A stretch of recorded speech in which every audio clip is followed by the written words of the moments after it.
नमस्कार, मैं हूं अंकुर और आप देख रहे हैं सत्यहिंदी.com। एक नजर डालते हैं अब तक की सुर्खियों पर।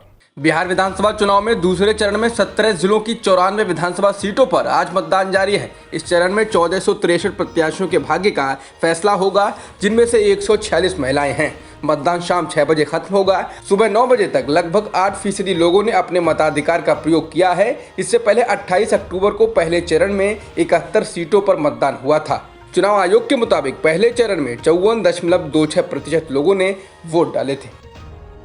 2015 के विधानसभा चुनाव में इन 94 सीटों पर आरजेडी सबसे बड़ी पार्टी बनकर उभरी थी। 2015 में इन 94 सीटों पर आरजेडी का वोट शेयर 45.3% रहा था। बिहार के ये इलाके बेहद पिछड़े हैं। 2015 के विधानसभा चुनाव में इन 94 सीटों में से 33 RJD, 30 JDU, 20 BJP, 7 Congress, 2 LJP और 2 अन्य को मिली थी।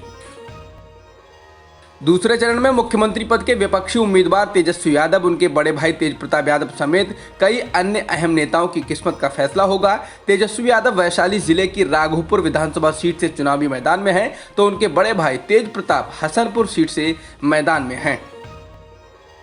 दूसरे चरण में कई बड़े चेहरों के भाग्य का फैसला होने जा रहा है। इस चरण में पथ निर्माण मंत्री और बीजेपी विधायक नंदकिशोर यादव पटना साहिब से मैदान में हैं। जदयू विधायक और ग्रामीण विकास मंत्री श्रवण कुमार नालंदा से हैं। बीजेपी विधायक और सहकारिता मंत्री राणा रणधीर सिंह मधुबन से हैं और जेडीयू नेता और राज्य मंत्री राम सेवक सिंह हथुआ से चुनावी मैदान में हैं। वहीं पटना की बांकीपुर सीट से कांग्रेस नेता शत्रुघ्न सिन्हा के बेटे लव सिन्हा भी इस चरण में अपना भाग्य आजमा रहे हैं। उनका प्रमुख रूप से मुकाबला बीजेपी के विधायक नितिन नवीन के साथ होगा।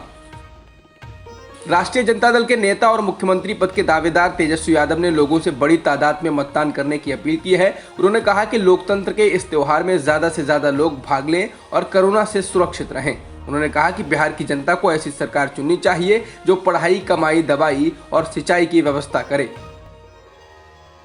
प्रधानमंत्री मोदी ने बिहार चुनाव के दूसरे चरण की वोटिंग में मतदाताओं से भारी संख्या में मतदान करने की अपील की है। इस दौरान उन्होंने लोगों से सोशल डिस्टेंसिंग का पालन करने की भी अपील की है।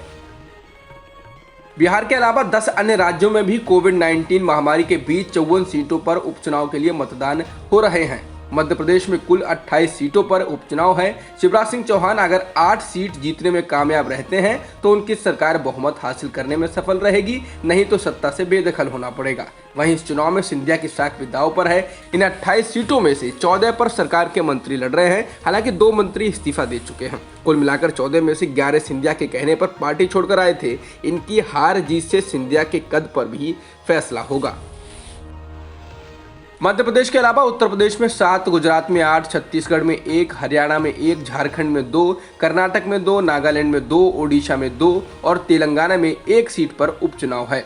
अगर यूपी की बात करें तो इन 7 सीटों में से 2017 में 6 पर बीजेपी का कब्जा था और अब इन सीटों के नतीजों से पता चलेगा कि पिछले 3 साल के योगी के काम से लोग खुश हैं या नहीं।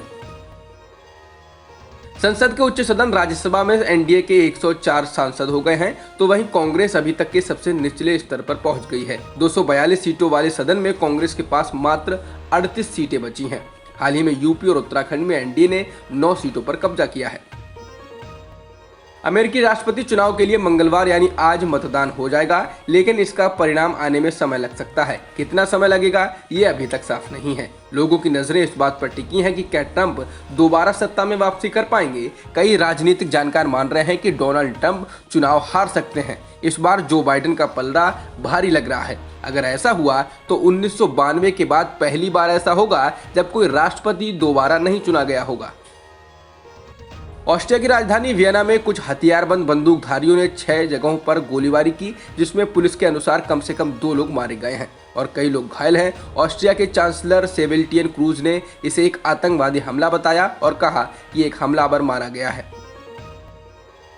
भारत में एक दिन में 38,000 से अधिक कोरोना संक्रमण के मामले आए हैं और 490 लोगों की जान भी गई है, जिसके साथ ही देश में संक्रमितों का आंकड़ा 82,67,000 के पार हो गया है और मृतकों की संख्या 1,23,000 के पार है। फिलहाल एक्टिव मामले 5,41,000 से ज्यादा हैं। भारत में एक दिन में 10,46,000 से अधिक सैंपल्स की टेस्टिंग की गई है, जिसके बाद देश में कुल टेस्टिंग का आंकड़ा 11,17,89,000 के पार हो गया है। जॉन्स हॉपकिंस यूनिवर्सिटी के अनुसार दुनिया में कोरोना संक्रमितों का आंकड़ा 4 करोड़ 68 लाख के पार हो गया और मृतकों की संख्या 12 लाख के पार हो चुकी है। वहीं वर्ल्डोमीटर्स वेबसाइट के मुताबिक 3 करोड़ 40 लाख से अधिक लोग ठीक भी हो चुके हैं। अब तक की खबरों में इतना ही। बाकी खबरों के लिए बने रहिए सत्यहिंदी.com के साथ।